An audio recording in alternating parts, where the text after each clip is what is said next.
Film Autopsy. Yeah, man. You know, except for Stallone, that's a perfect opening. Oh, that's it. Gotta take Cobra out.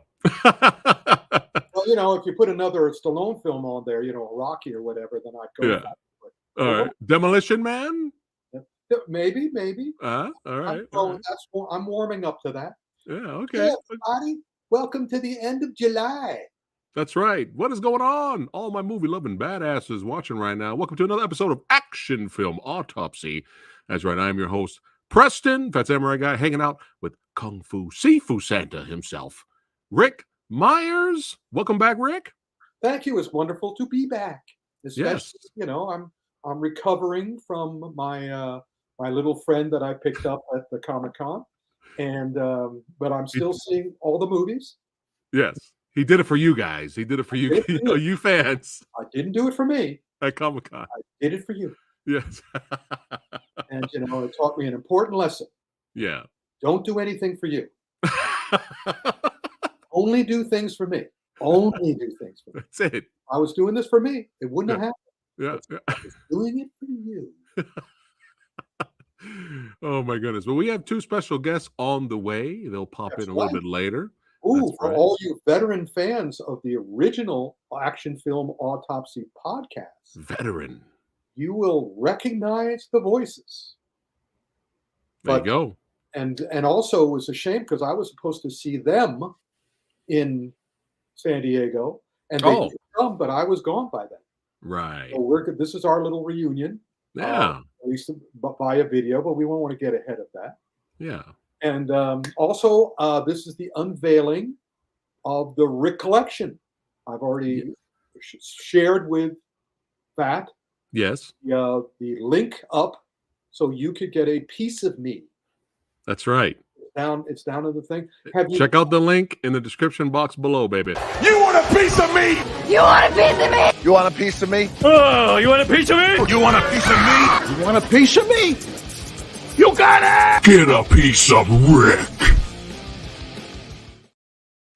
You're a genius. That's the first time I saw that. Oh, that's awesome.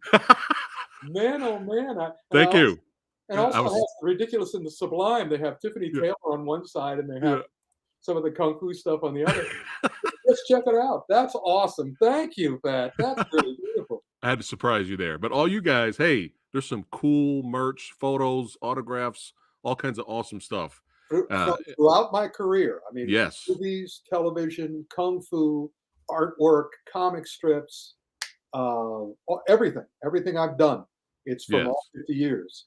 And okay, so check the link in the description box below so you can see everything there that's available on the store. There's a lot of cool stuff. So one of our guests said, "Thanks. Sorry, of course, things got busy at work, end of day, but they'll tell us about that when they come on." Right. Did you tell them? Did you message them that they're fired? No, I would fire me before I would fire them. But we have a very interesting show. Originally, I thought there was only going to be one movie that we reviewed. Right. But we've got other ones. In fact, you've seen one. You're able to get revenge on me now, Phat, because I know you've seen something that I haven't seen. It's the first time ever. First time, yeah. What did you see? Before we get into that, Jake Hall, what's going on? He's saying hello. Hello, everybody in the chat. Fire. Oh yeah. Let's talk action. Hey, Jet, what's going on? Kevin, what is going down? That's right, Kung Fu Santa representing. That's how we do it. We had to say everybody, hello to everybody in the chat there. That's right. All right. So I have seen, I'm a big fan of this director's work. I rank him up there with the likes of Isaac Florentine, Jesse V. Johnson, these guys that make really satisfying action movie content cinema with little to no budget. You know, these guys still give us, action fans what we want. And William Kaufman, shout out to William. I had the honor to interview William recently, which was huge for me to interview him. And one of the best action films, horror action films, Daylight's End. You got to check that out, Rick. Yeah.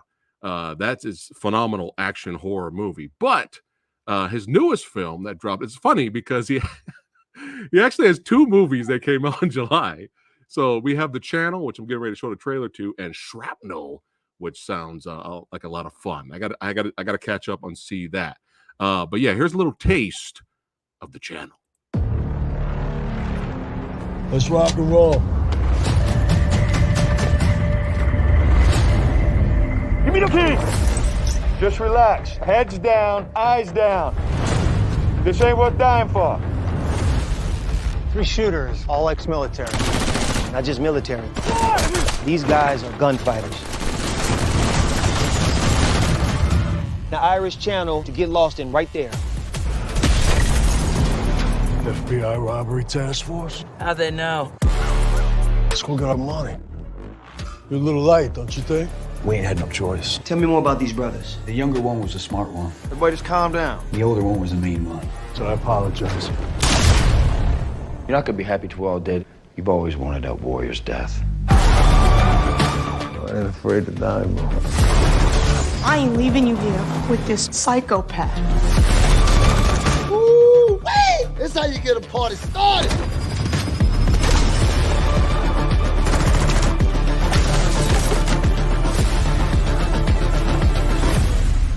We're never gonna see each other again. You ain't thinking straight. I've never been more clear in my whole life.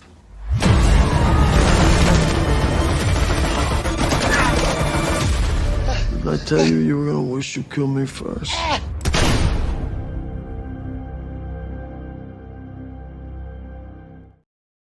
Whoa.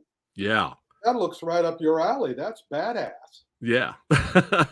But there's some things in here, Rick, I think you would actually enjoy. And that is the fact of one of your concerns with a lot of recent modern day action films is that the hero is never going to be in danger, or the protagonist is never really any danger. Right. The characters in this movie, nobody's safe. Yeah. Nobody's safe. And I love that about the film. I had to tell William that.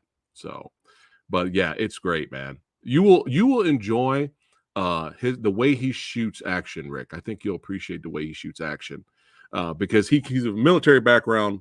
Right. He brings in all of these tactical advisors, and that's why a lot of his shooting action sequences throughout his films feel very, very realistic. Right. There's no John Woo stuff, even though I love John Woo, but there's none of that. It's straight to the point, realism, as much as you can get away with in terms of making that a satisfying action film. The action was done by Tyler Galpin, who's probably best known for doing the new Jack Reacher, which was very good. Yeah. So Yeah. this is a good example of the kind of thing we're doing. This is a small film. Mhm. Was it? I heard it was it done in Ireland? It was New Orleans. New Orleans. Orleans. So That's why they had that accent. Close. Okay, yeah, it's New Orleans. So but this is a solid action picture. We're going to get a couple of those in this. Yeah. And also from different regions. So that's a pretty good start. Yeah, he's on the rise. So if you guys need to check out the channel. Cinematography is great, music is great, performances are great, and it's got some great action, and it's good to go, man. Highly recommend the channel. Yeah. It's where's the title from? The channel? Yeah. That's the section in New Orleans where they're trying to escape through. Oh, okay. Yeah. But it's very good. And a lot of people think it's William Kaufman's best movie.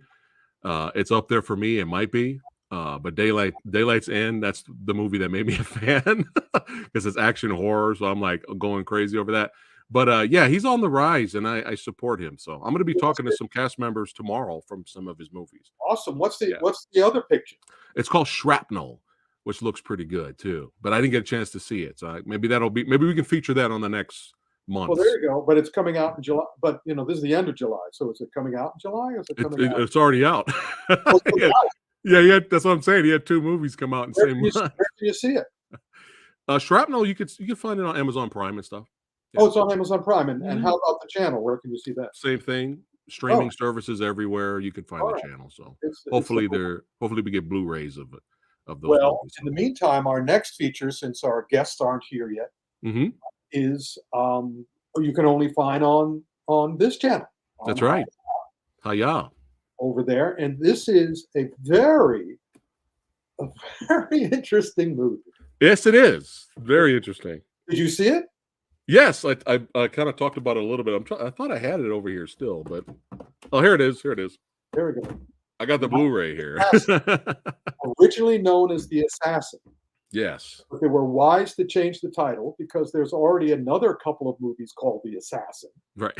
Yeah. One of my favorites was a Taiwanese movie with a female assassin, which was extremely artfully made. Yes. How would you describe this, Pat? Well, did you want me to play the trailer for everybody watching really quick? Let's do it. All right. Do it. Absolutely.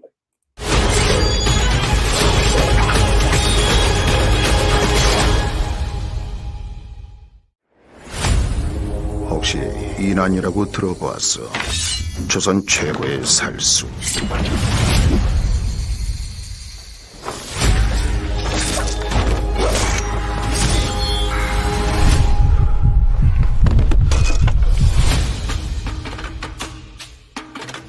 언제부터 이런 게야? 좀 되었어. 흉중에 혈도가 막혀있고 빈맥이 심으니 격한 무공을 몸뚱이가 버티지 못하는 게야. 자, 형아, 혹시 이런 놈 못 봤어? 못 봤습니다. 못 봤구만. 키 보이고 안 보이고? 전 아무것도 못 봤어요. 잘 생각해봐. 당신 유명한 살수라고 했지. 이거 다 줄 테니까 사람 좀 죽여줘.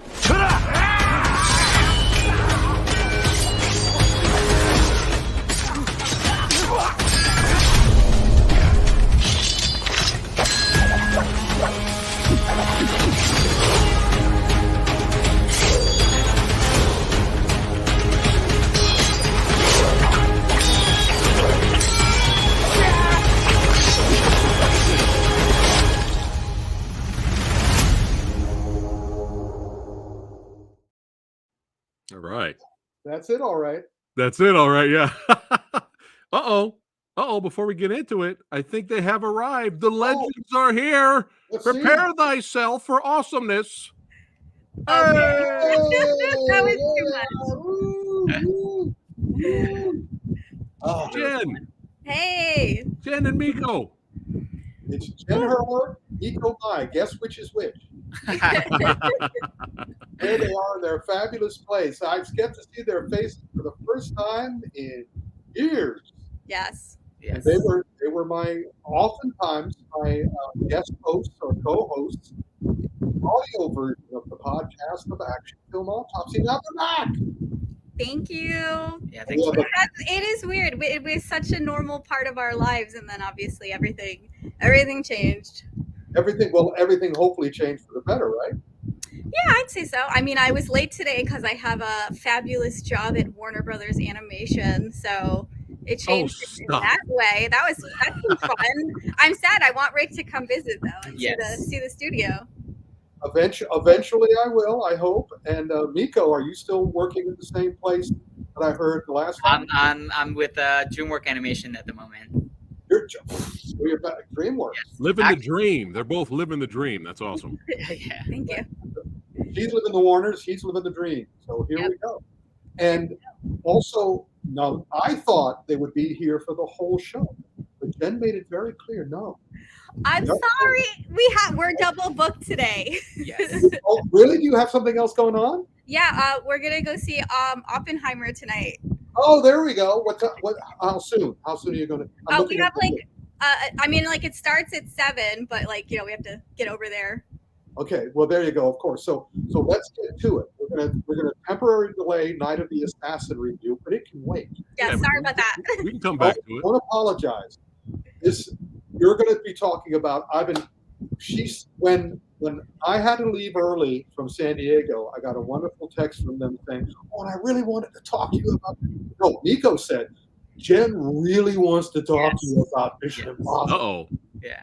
So now I've been waiting all week. Uh-oh, I'm scared. Jen, tell me about Mission Impossible from your point of view.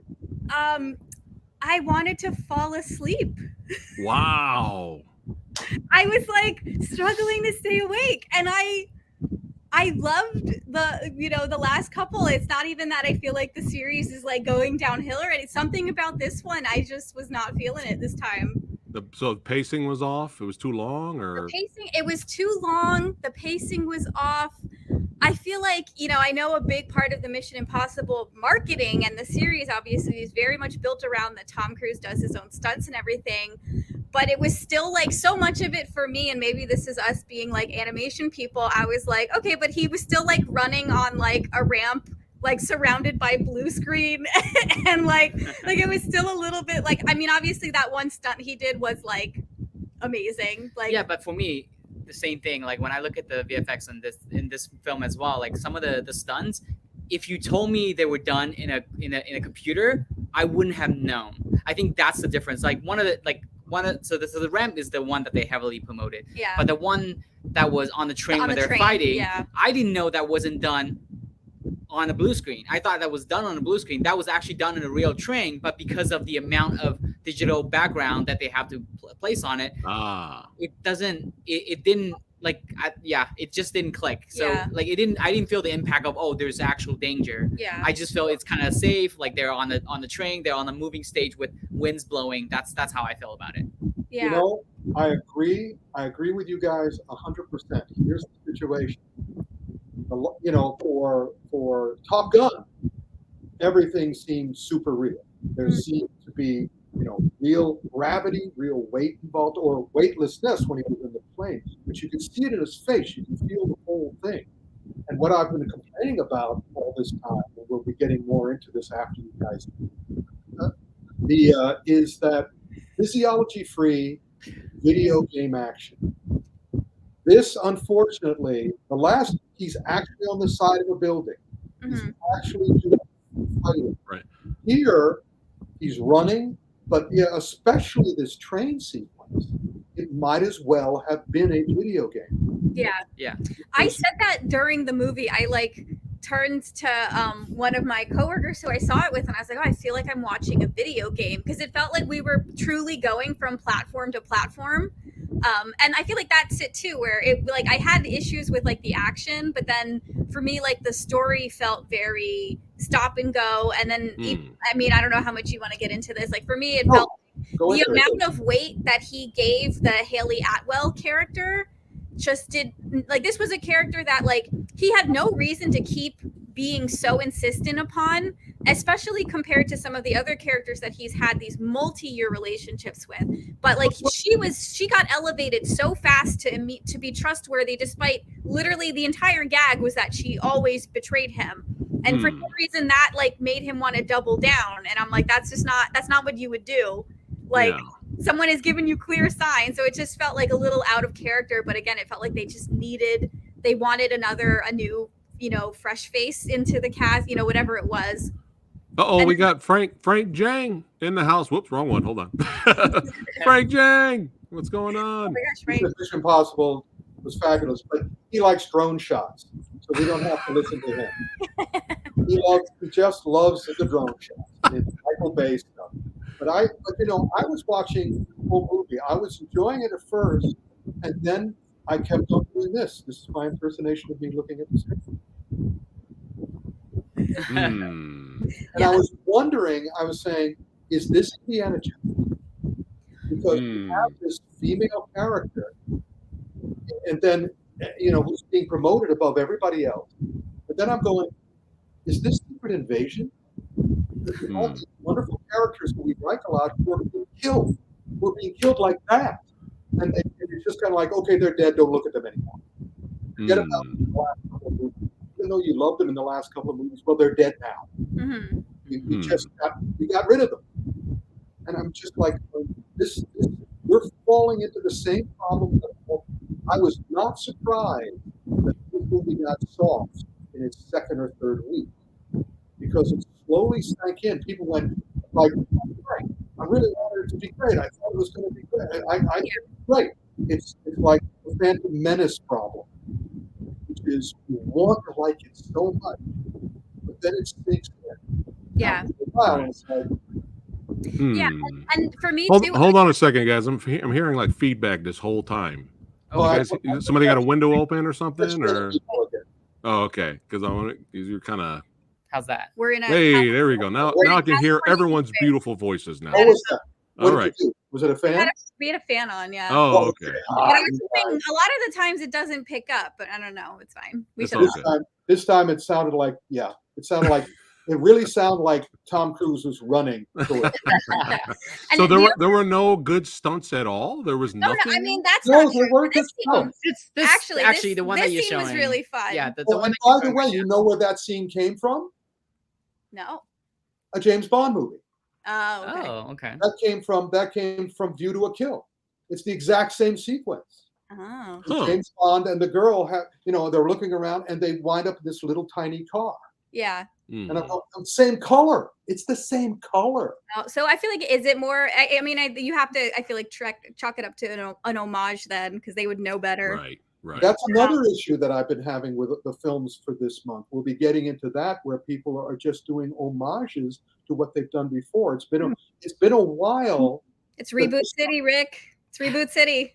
I know. I mean, I was thinking about all the movies like the Marvel and the DC stuff that is falling off now. Yeah. And it's like the first Wonder Woman with Gal Gadot was great. And then they did this awful sequel.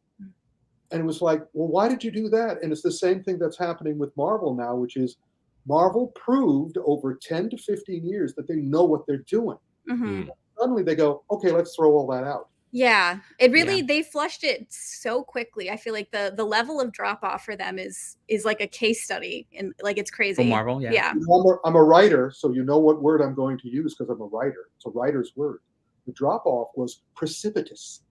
Precipitous drop off. Look it up. Precipitous. Precipitous means it was going like this and suddenly goes like that. Yeah. Right. So yeah. But we'll get into that when we get to Secret Invasion, which you're not staying for. We haven't again, but that's it. Like I haven't seen She-Hulk. I still haven't seen Moon Knight. I haven't seen. You're not missing anything. I stopped Quantumania 20 minutes in. I was like so offended. I still haven't even seen it. The previous action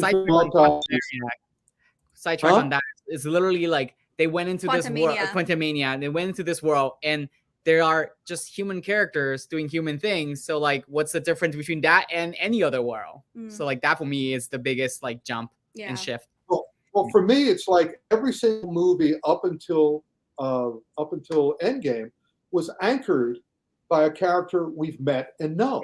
And care about. And then as soon as Eternals hits, suddenly we have all these people with absolutely no characterization. And none of them know each other.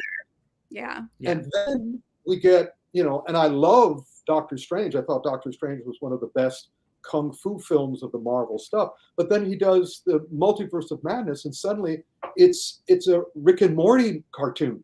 Yeah, I didn't like that one either. Again, nothing is real anymore. Yeah. And all these new characters, I've complained about this multiple times on the action film Autopsy. The character introduced America, what's her name? Chavez? Chavez, yeah. Who the heck was she? No character at all. Here she is. This is her name. Good luck. Yeah. Well, Jen, you know how you said the word reboot. There's a lot of people that are already saying reboot Marvel now. Oh wow. Just do it. Yeah. Start over. Not a new phase. Yeah. Reboot and recast and start over. See, that's really interesting. Yeah. Yeah. Hopefully they will now that they have time. Right. Yeah. Right. And then not for nothing. Go ahead. No, I was going to change the subject. So you keep going. Oh, no. I was going to say, like, going back to, like, we were talking about, like, sequels and, like, kind of dropping the ball and stuff, like, going back to, like, Mission Impossible. The other thing that I compared it to a lot, I think that they would be upset about are the Fast and the Furious movies. And for me, it's interesting because I fucking love those movies. Sorry if we're not allowed to curse here. But no, we curse all the fucking time. Okay, good. I'm from New Jersey. But like I fucking love those movies. But then the like newest one, it was like a little, I don't know, kind of weird. And I wasn't sure how I quite felt about it. But even setting that aside, I felt like this Mission Impossible film, like the level of like kind of jumping the shark and like not even goofiness isn't the right word, but like comparatively the goofiness of this one felt like more in the vein of Fast and the Furious. Yeah, with Fast and the Furious, a lot of the actions are so over the top that it becomes fun to watch because you know it's over the top. But Mission Impossible, I feel like, has always tried to be more grounded, a little more grounded. Yeah, a little more realistic. There were this one they kept like they would make jokes about past movies. They made jokes about like whatever. And I get this is a bit of a victory lap. This is supposed to be like the final 2 films, but it still just was like it felt out of character for the franchise. And then it also just like it wasn't. Then it just didn't go hard enough into the goofiness the way that Fast and the Furious does. I wanted Mission Impossible to be Mission Impossible. Yeah, and unfortunately this is going back. This is the same thing they kind of did with Wonder Woman. That whole fight scene on the train is basically a rework of the very first Mission Impossible movie, where the climax also took place on a train. And the exact same thing, taking stuff from James Bond, taking stuff from previous. They were constantly calling back to previous movies like they were piecing it together. And as soon as I found out who the villain was, I went, great.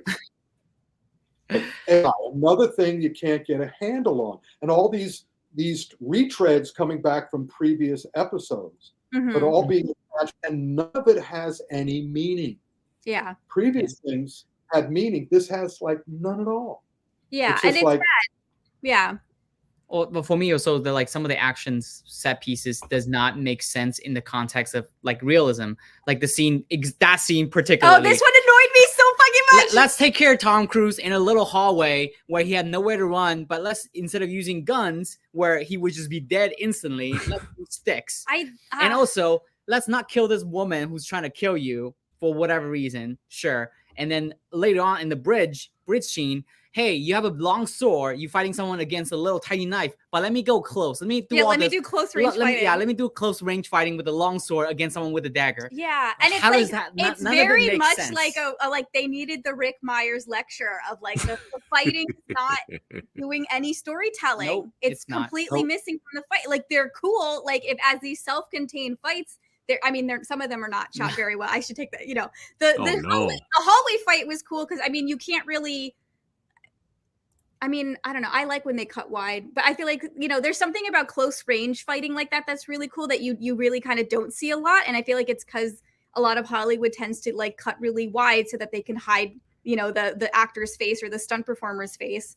So like there was a chance for that to be really cool, but but then like it completely dismisses the story, which is they all have guns. We've seen them pull out 1 million guns. You're in this narrow place. Like, why wouldn't you just go for it and like kill the person? And again, Tom Cruise has no emotional attachment to Pom Clementive's character, so why would he care? Is it because she's a girl? Because then that's a little bit like sexist that he's not going to kill her just because she's a girl. It's because she's from Guardians of the Galaxy. More importantly, why does she care? Why does she only switch to his side? Yes. Yeah. It's like it got very precipitously close. I love that word. Precipitously close to empty movement. My least favorite kind of action. Because again, all of these guys are fighting and they're doing. By the way, the action was done by Wade Eastwood, who was my fellow creative consultant on Minions: Rise of Gru. We're listed together. I believe he first. E comes before M. So it was great to see him stuff, and also Wolfgang Stegman, Rudolph. These were all talented guys. But they were just, let's just put it together. Let's have no meaning. Let's have no. There's nothing. I didn't feel anything in this film. Yeah. And that was disappointing because Yeah, so I many feel people, including Frank, said it was great. Yeah. Like my favorite parts of the movie were I just like the Simon Pegg character, like, and he was hardly in it, but I was like, those were the moments of like levity that like I like appreciated the most in the film. Well, Yeah. you're all wrong. You're all wrong. Okay, because Frank saw it. He says it's a two-part film. Okay, it's stretched out in terms of narrative and action. Yeah, So I think there. that's also the problem too. Is that because this film's like 3 hours long, and there's definitely actions where I have seen enough and I want to move on, but it's still in that action sequence Right. where because I feel like they need to justify justify the length of the film The for some runtime, reason, the yeah. runtime for some reason, even though it's already 2-part. Yeah. Frank saw it twice, so you're all wrong. How was that? Poor D. How was that? The ship, like, when did the seas shake? Yeah, great drone stuff, Frank. No question. Great drone stuff. But in any case, and also, very glad you liked it, Frank. And by the way, Frank, you said you're not available on Mondays. So I know. we were going to have you on this show, and we do have you on this show a little later via video. Via now video. Suddenly, okay. You're here now. And It's all good. Thanks for watching, brother. And I'm glad you liked it, Frank. I wish I did. I wish Jen and Miko did. Yeah, I didn't go into it like wanting to dislike it. No, I mean, I thoroughly never. enjoyed the Mission So Impossible. did I. I was just, So I had expectations because everybody else was telling me how great it was. And it's I like, really, and I also, I thought it was going to be really good because I feel like Top Gun was such like not an unexpected hit, but in a world where an Indiana Jones movie is doing bad, I say that like Crystal Skull didn't come out, but like, I don't, but whatever, like where like Top Gun did like exceptionally well. And you know how much of in a nice way, how much of a control freak Tom Cruise is with his projects and everything. And like knowing like, that he's had some duds kind of recently, and like that Mummy attempt was hilarious. Yeah, that was a while ago, but like, I don't really know what else he does. But another thing that this one did that like, again, like because of the kind of world building that's established, Fast and the Furious gets a pass, even though it's very guilty of it too. It's like, I have such a pet peeve when characters like get into car crashes and then they're like, fine. And then they get into so many car crashes in this, like all in that same sequence that you had pulled up before.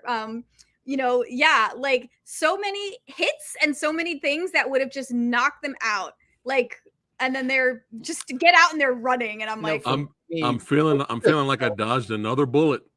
Yeah. There's so many movies I have not seen this year. I feel like I dodged another one. Fast and Furious, I compare to old time serials. So I cut it a lot of slack because it's nonsense. Yeah. Mission Impossible is supposed to be realistic. Yeah.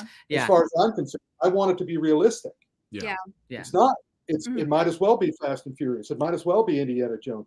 And also the way Haley Atwell treats Tom Cruise's character is the way Waller-Bridge treats Indiana Jones. See, I haven't even seen that one yet. Yeah. Oh, yeah. And that's it. It's like for Tom Cruise is such, again, like so much of this is, it's the stunts are real. It's real. And then they go and they have all this, stuff. Cause I feel like I'm sitting here, I'm like, are we being too harsh? And it's like, no, like this is literally like he has set the tone of these movies. Yes. He did. Yeah. The other thing is, go ahead. I was gonna say the other thing that's like also really, really bad is when a film has like Deus Ex Machina, which is the scene where he was flying on he's gliding and then he like ran into the train, went into the train at the second that the guy was about to shoot Haley. Haley, he like crashed through. She crashed through. Yeah. So like that precise moment, that was some Looney Tune shit. Exactly. That's so Looney Tune that it's not believable. It's hard. It's very, very hard for me to believe that out of all of the trains, he crashed into that one at that moment. I was gonna say, and usually there's like a rule, take this with a grain of salt, in screenwriting where it's like you kind of get one of those per movie or like one of those per script where you have like that like very circumstantial thing that happens, but then it happened twice in a row.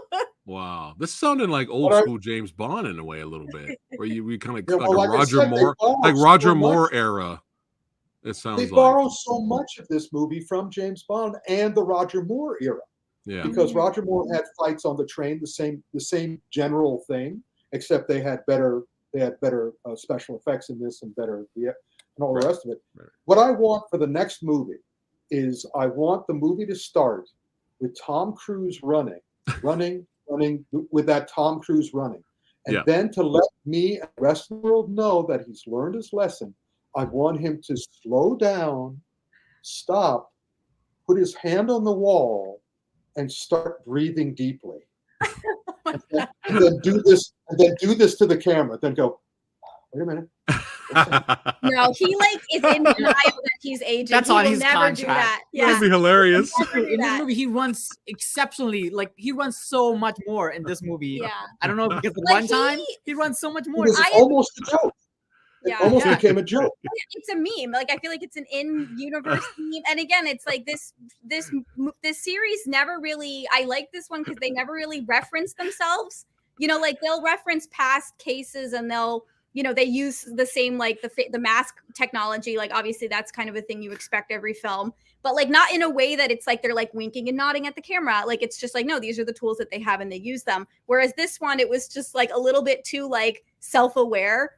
And I'm like, you're not supposed to be self-aware. Yeah, that's like, weird. Yeah, that's bizarre. That's Fast and the Furious Yeah, again. I know. Right, It's like Fast and Furious Yeah, is so it's good. just, yeah, that's why. Yeah, it keeps. So what time is Oppenheimer? Oh, so I mean, it starts at 7, but we like, you know, they play literally 30 minutes of trailers before movies we'll be now. fine. So we literally like don't leave until like the movie, like the trailers start.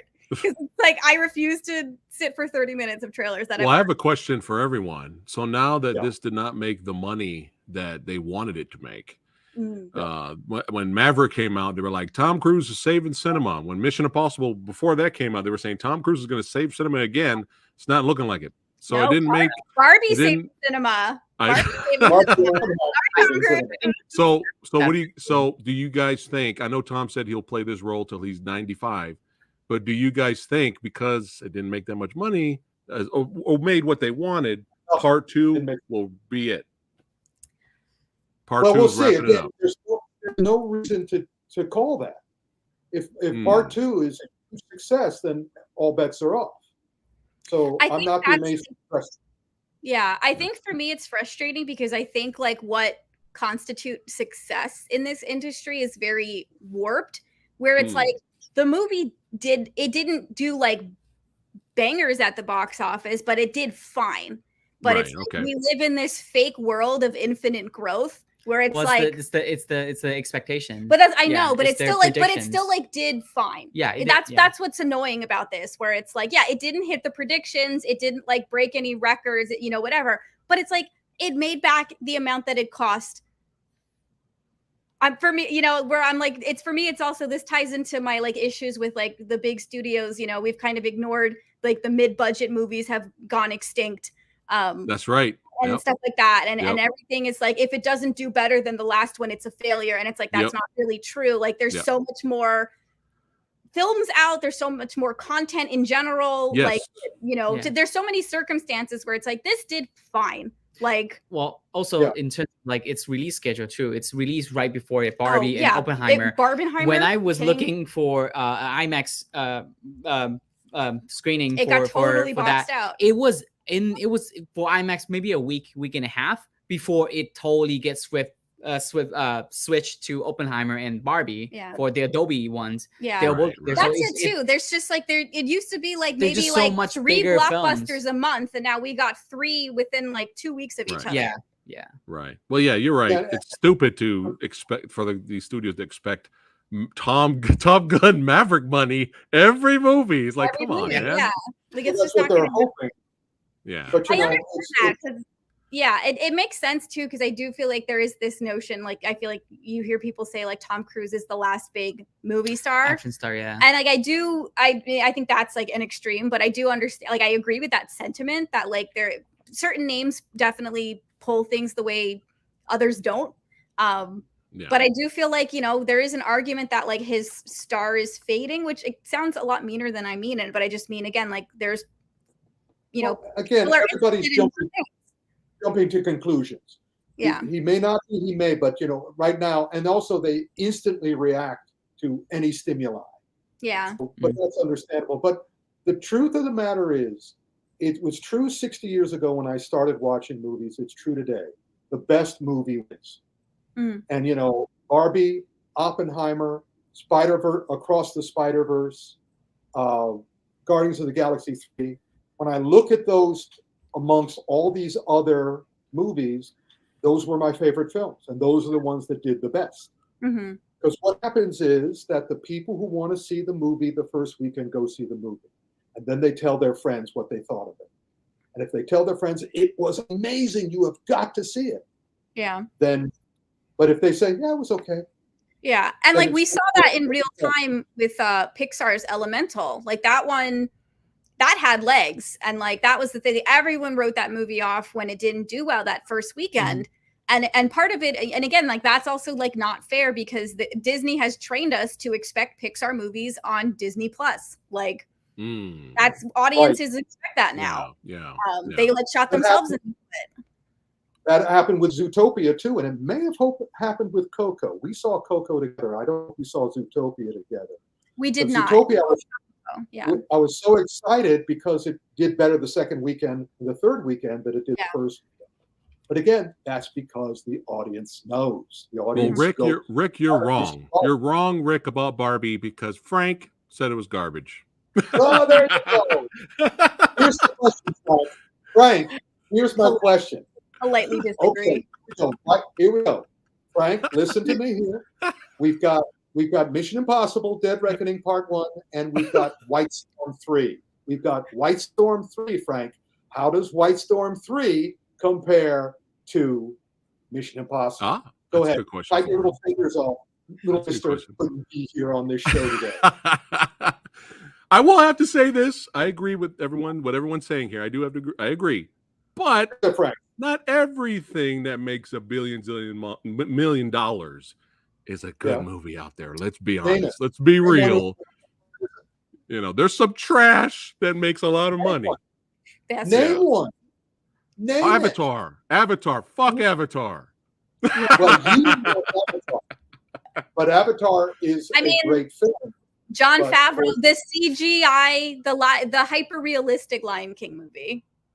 Yeah, that was trash. That was trash. That's a good one. Yeah, it's a good one. I understood why it was successful. All right, here Frank is answering you. Rick. What's your White Storm 3 has some badass action. Yeah, how does it compare? Come on, Frank. How does it compare with Mission Impossible? Which is better, Frank? Come on, man. Cough it up. Not enough drone shots in White Storm 3? Come on. Well, we still have to play Frank's video review of the movie a little bit later. Yeah. But, you guys want to stay or do you guys want to go? You guys got pizza out? Yeah. All right. Hey, it was awesome having you here on the show on the channel. It was nice awesome. You guys need to follow these badasses. Follow Jen and Miko, son. Represent, and you guys are always welcome here. This is your second home. Yeah. Come on back. Talk movies. Yeah, you're always welcome. We do it on the last day of every month. Oh, yeah. Okay. Sounds good. I would love to talk to you guys about John Wick 4, but we'll save that for another time. Oh, let's talk Ninja Turtles. I'm so excited for Ninja Turtles. Let us know how that is. Send us messages. Oh, okay. We'll talk about it next month. Yeah, let's do it. Yeah. Absolutely. Yeah. Oh, Frank says you cannot compare. It's different. Different budgets. That's a good point. Different budgets. Quality doesn't matter, Frank. Budget doesn't matter with quality. All right. Weak as water. Weak as water, Frank. All right, guys. Thank you so much for joining and popping in. Until next time. So represent. Keep doing your thing. Thank you. See y'all. Take care, guys. All right. Oh, it's so great. It was awesome to meet them. They're awesome. Oh, Frank is amazing tonight. I love Frank. He's not available. I mean, he may be on the loo. I don't know, but let's see him. Come on, let's. All right. Wait a minute. Do we want Night of the Assassin? Go back to Night of the Assassin. Well, we're in Frank mode right now. Let's have some fun. Okay, let's do Frank's video, and then we'll go back to Night of the Assassin. Let's see Frank. Represent Hong Kong action, baby. Let's go. Here we go.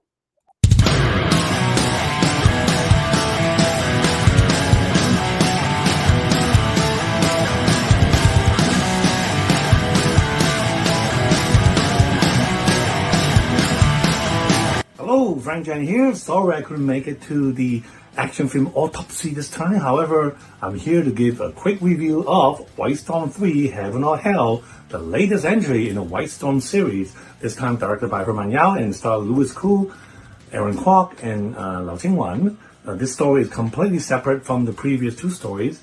It really involved two undercover cops played by Louis and Aaron trying to infiltrate the gang led by Lau Ching-wan, this Thai Chinese drug lord, and try to bring him down. So it really have a feeling. It gives you back a feeling that you're watching like a heroic bloodshed film from Hong Kong from the late 80s and early 90s. Even though this is a Hong Kong China co-production, Herman, the director, was able to really hide a lot of the elements that is required in a China co-production. So you really kind of felt like you're watching a Hong Kong film most of the time.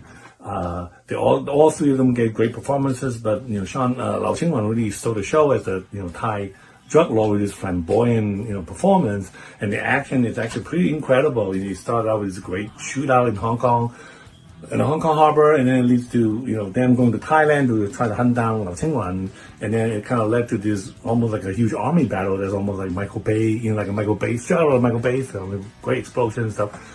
But again, the performances are great. The story is a bit simple, not as complex as like the previous entry, Game of Lose Korea and Angela. But this film has much more action. The action is explosive, very well done, very well staged.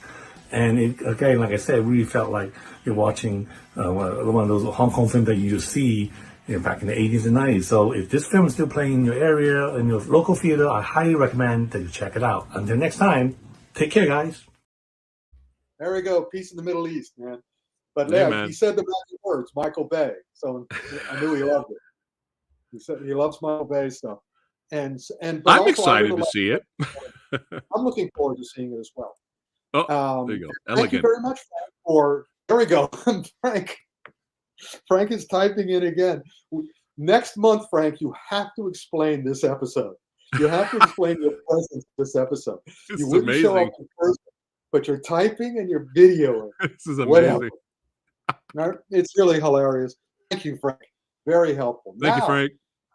Speaking of, back to Asian stuff, we go back to Korea with Night of the Assassin.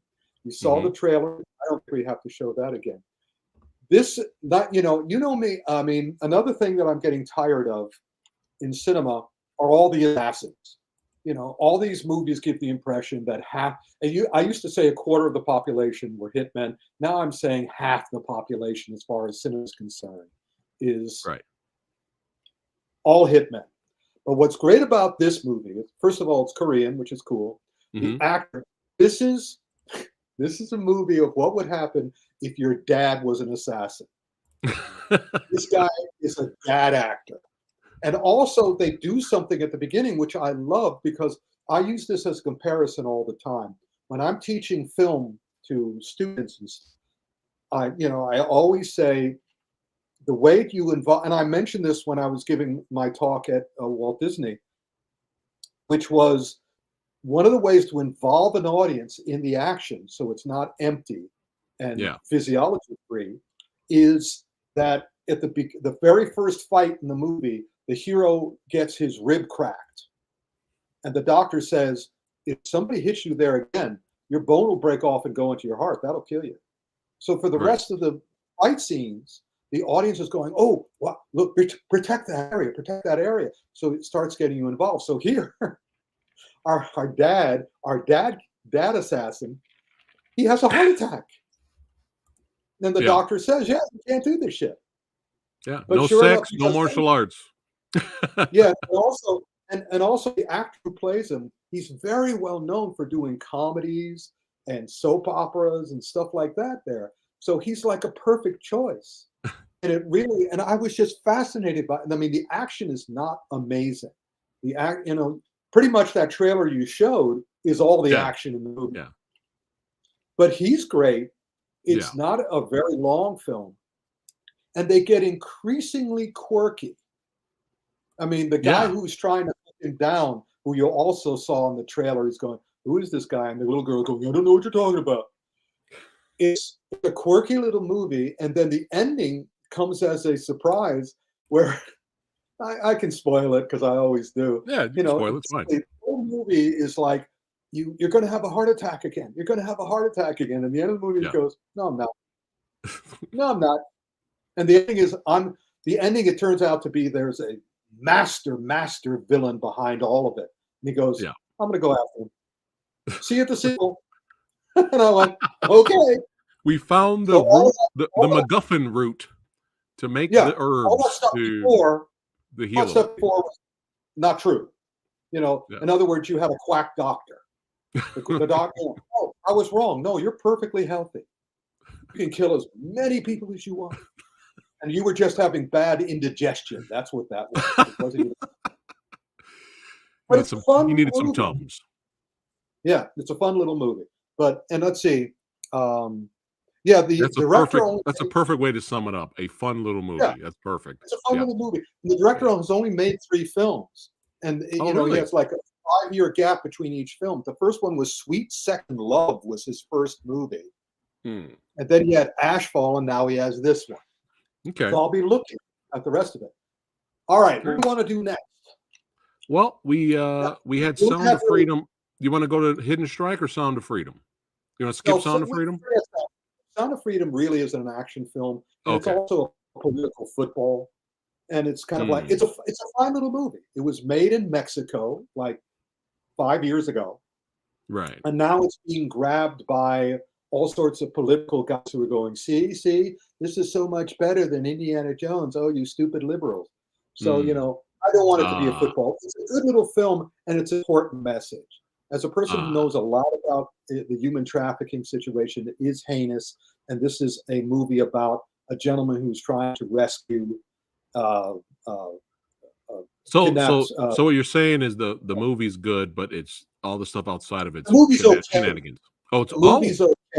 Oh, and also supposedly based on a true story. But if you look up anything on either side, you'll see that it's semi. And Jim Caviezel is a fine, reputable, good actor. He played Jesus extremely well.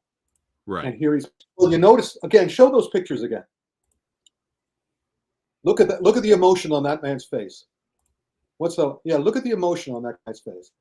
Wow, he's acting his head off, isn't he? No, he's not. But that's okay. It's still It's still a good movie. It's a reputable movie.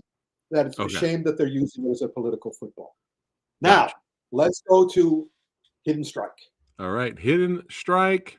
Here we go. 6 years, finally released. Rick, thoughts on the strike that's hidden? It made me happy. It made you happy. Okay. It made me happy. Here's the thing. It's choreographed by Jackie's main choreographer now. There's a name named Guanhua Huan. He did Ride On. He did New Police Story. He even did The Foreigner. He works with Jackie now. Help Jackie look. This movie is like a throwback for Jackie. This scene, I know exactly where I laughed when I saw this scene. If you've seen this in the trailer, where he's saying, just pull it lightly and slow, put it in the hole. Put it in the hole. And I will never forget him saying that word, because the last time he said that word was in Jonathan Ross's Son of the Incredibly Strange Film Show documentary on Jackie, where there's a moment in that Jackie takes Jonathan Ross's hand and puts it on Jackie's skull and then hums, because that's where Jackie broke his skull on Armor of God. So he's showing Jonathan Ross where the hole in his head is. And Jonathan looks at the camera like, whoa, and Jackie goes, there's a hole. There's a hole. Just the way he says it in this movie. And also, I'll never forget that moment, because it was so funny. I was on the set behind the camera, and the director of the documentary has never forgiven me because I was behind the camera, and when he goes, is a hole, and you hear me on the soundtrack laughing. Oh, that's you hear hilarious. my laugh going, oh, and it's like, and the director just turned and looked at me like, shut up.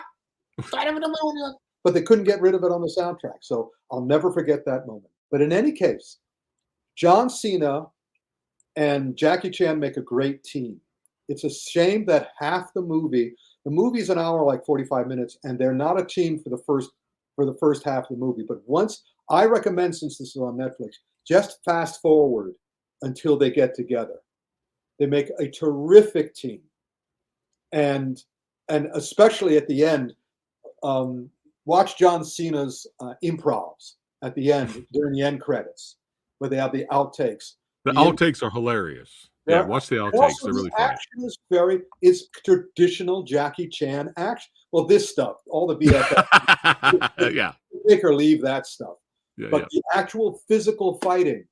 And speaking of what Frank was saying about White Storm 3 was like old-fashioned Hong Kong movies, this is very much like old-fashioned Hong Kong movies. The way they handle the villains, the way the villains just keep surviving until the very last second, making the heroes fight doubly, triply, quadruply hard to get to the villains. The big fight scene it's some of the best action Jackie has done in like the last 10 years. So if you just watch the fight scenes with Jackie and John Cena and their relationship and the comedy they do together, I think it works extremely well. Certainly a lot better than the previous team-ups Jackie has had with like Johnny Knoxville, Skip Trace, and all those others. This is 3,000% better than that. Yeah. Do you think they'll do another one? No, it's unlikely, but let's see how well this does. Right. And especially if it does very well for Netflix, then Netflix is looking to make more of these kind of movies. They'll greenlight it. Yeah. Yeah, they'll greenlight it. And Cena's, I've come to like, John has gotten better and better and better. I mean, Peacemaker. Yeah, hilarious. All these just great stuff. And he's also losing a lot of his wrestling fat, because in wrestling they always they shoot up with all the steroids, so they look inflated. But here now he looks like the real chiseled, the real athletic. Yeah. So now, since we've gone a bit long because of wonderful Miko and Jen, great seeing them again. Yeah. Not really. We just got one more left. I know, but I'm going to beat the crap out of this for like an hour. Here we go, guys. It's time for Rick to give his honest and unbiased thoughts on this puppy right here. What? Secret Invasion? Who do you trust, Rick? Who do you trust? Well, apparently not Kevin Feige and Marvel anymore. Damn. I am heartbroken. I am heartbroken because there's no denying it. We already discussed it a little bit. Miko and Jen couldn't resist also discussing this issue. Marvel had it. Marvel knew what they were doing. They put together this 10-year streak of 22 movies or whatever it was, ending with Endgame. They knew how to do it. They had the magic formula. So why did they suddenly go, forget it? We're not doing this anymore. Is it arrogance? There's no way they can fail. They can do whatever they want. No, I don't think it's that. My theory is that, because Bob Iger left Disney and this Bob Chapek, I think, took over. And he has made one disastrous creative decision after another, as if he was doing it on purpose, as if he was being paid by somebody to sabotage Disney. Because you look at what they made during his tenure, right? And it's just all awful. One not just bad or misguided decision after another. One outwardly insane decision after another. I mean, Lightyear, and now, I just Strange World. Yeah. Just all this terrible work, and now. But I thought Kevin Feige had control. And I understand that they went from doing the movies, because when they were doing the movies, that's all they were doing. Just one movie after another, 2 to 3 movies a year. But now they have all these series, and they have it's just a recipe for sabotage. Not sabotage. It's a recipe for confusion and not keeping it 100% great. Yeah. But now Secret Invasion is so poorly thought out. It's so, screw you, Marvel fan. It's fun to watch guys on YouTube going, guys who had made their careers doing, Easter eggs for the Marvel releases. And now they get to Secret Invasion and none of them can understand it. Yeah. Going, what the F happened? Literally, I think one of the shorts that they put out, I think either yesterday or today, said, what happened? And they can't figure it out. I can't, excuse me. Mm-hmm. This is what happens when you choke on a cough drop. In any case, yeah, it was so disappointing and it just got worse and worse and worse. And it made less and less sense. I originally thought it had a Moon Knight issue. In that Moon Knight, my theory on Moon Knight was that was a show controlled by the lead actor. It's a good theory, actually. With lead actors, yeah, is that they want it to be all about their performance. Mm-hmm. So they don't want their characters to be well-adjusted and smart. They want them to be flawed. And so that seemed to happen. I was given the impression by some quote somewhere that this was the return of Nick Fury. Well, if this is the return of Nick Fury, I never want to see Nick Fury again. He's a wuss. He's an idiot. He's weak. Yeah. He's not the Nick Fury who I've come to love. Yeah. The Nick Fury I don't like anymore. Yeah. And so it's like here and it's just. Well, I haven't even watched the show. I just heard things here and there. I was waiting to hear what you thought about it. But all I heard was what they did with the character of Rhodes, and I was out. I couldn't believe it. I was like, "Are you kidding me right now?" I couldn't. It was a slap in the face to the character and the actor in a way. It was a slap in the face to the entire series because they're saying that everything you thought you knew is not only not correct, but it's much worse. That's all I needed to hear. It's like, and not even give it a shot. Yeah, I'm just like, this is my impersonation of watching the show. Oh, what? Huh? What? Why are you doing this to those who I love? I could always depend on Marvel to be good. And now they're not good anymore. Now they're not involving. Now they're not interesting. Now they're not fun. They're just weak and confusing and disappointing. And, and then I can't, I'm so not looking forward to Loki season 2. Because, nobody knows what's going to happen to Kang now. I mean, they're always back and forth. He's being replaced. No, he's not. He's being replaced. No, he's not. So I don't know. Oh. But I don't know. And Rick, until you brought it up, I actually forgot that Loki season 2 was still coming. Loki's coming until you mentioned it. So I won't be watching that. I have to agree with everybody. Let's put it. They can't do it. It's too late. They've already got stuff in production. They can't just keep it. But I am praying that they're taking this time during the strikes to completely rethink this and go back to what they used to do. Yes. Yeah, I have to agree with you, Michael. I mean, I like some of the shows, but they're just too confusing at this point. There's just too much muddying the water with the shows. They can't maintain the quality. Yeah. And oh dear. Good job, Marvel. Good job. You broke Rick's heart. How dare you? I mean, you made my heart. I'll never forget the Endgame series. Yeah, but it's phenomenal. Yeah. And I hope you go back to it someday. But it's probably going to be too late for me. And let's hope. And so we've got a lot of stuff that's falling down, and I'm hoping it comes back. But it's good for me because now I don't care. I just don't care anymore. There you go. Perfect. So I'm like, I'm really looking, although I have to admit I am looking forward to the new Doctor Who. But be that as it may. Right. But we'll see. It's hard to care. It's hard to care. I'll always hope for the best. Yeah, that's all we can do. Prepare for the rest. I want to get excited again and be like, oh man, we got to go. It was like it felt like it was an event. Like it's just. Well, there's Oppenheimer and Barbie, despite what Frank says. So, I'm sorry, Frank, Rick. You had to suffer and go through this. Did you see Oppenheimer? What'd you think of Oppenheimer? I've seen neither. No Barbie or Oppenheimer. Yeah, I'm talking to Frank though. Oh, Frank, did you see? If you're still watching, let us know if you've seen Oppenheimer. You see Oppenheimer? And so I'll let you know if his comment comes up. But anyway, so that's that, guys. Yeah. That's Man.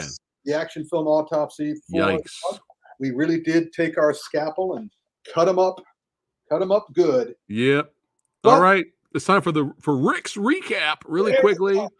Rick's recap. And also Phat's recap too, because you saw some movies. Yeah, I can actually do a recap myself. Let's do it. All right. So really quickly, for those of you that have just arrived, really quick recap. Mission Impossible Dead Reckoning Part 1. All right. Mid. Okay. The Sound of Freedom. Mid. Okay. All right. The Channel. Yeah. Let's go. I'm gonna watch that. I'm gonna watch. Keep supporting good independent cinema, man. Keep doing it. Keep doing it. I want him to do a movie with Jared Butler. Dude, it'd be great. Oh my God, it'd be great. Night of the Assassin. I'll do this one with Rick. Yeah. We're the same. There we go. Fun. All right. Hidden Strike. Last half. Last half. Last half. I'm gonna go this. There you go. Me too. It's fun, but I had a few issues, but yeah. Let's see here. All right. Oh, this is for Frank. It's for Frank. Here's the drone. We're doing drones. Michael Bay drones. Drone shots. And the death knell of Marvel Secret Invasion. I'm doing it too. Fuck it. I don't care. The fact that I don't care, that's my rating right there. So sad. Oh my goodness. Well, hey, it's always fun talking movies and shows with your brother, even if it's painful or fun. It's always a great time. I do it for you. That's right. And don't forget, check the link. Watch Secret Invasion for you. Yeah, Rick took the bullet for you guys, man. So don't forget. Get the book! Get the book! Get the book! No, not the book. And also check the link below if you want a piece of. You want a piece of me? You want a piece of me? You want a piece of me? Oh, you want a piece of me? You want a piece of me? You want a piece of me? You got it! Get a piece of Rick. Wait till you see all of the stuff It's crazy, dude. You guys have to see this store. I mean, autographs like Bruce Lee, Sonny Cheeb, all kinds of stuff. Jackie Chan, you got to go check out the link. The store is phenomenal. I'm gonna check it. I'm gonna look too. Yeah. Thanks again, guys, for hanging out. Tomorrow, unless it changes, join me at 6 p.m. Pacific time. Gonna be hanging out with two awesome peeps. That's right, from the channel and Warhorse One. Yeah, we're gonna be talking about those two awesome peeps tomorrow at 6 p.m. Pacific time, and Wednesday at 6 p.m. Pacific time. Me and stuntman, actor, filmmaker Kyle Wong are going to be talking about The Corruptor. Do you remember The Corruptor, Rick? I do. Yes. So we're going to be talking about that. Is it really that bad? Is it underrated? We're going to discuss it. So join us. That's for Wednesday. Compared to the John Woo stuff, absolutely. But there you go. You guys get to decide. Yeah. It's going to be a fun time. All right, guys. Take care. Like, share, and subscribe. All that good stuff. Get the Rick. See you on the next one. Take care, guys.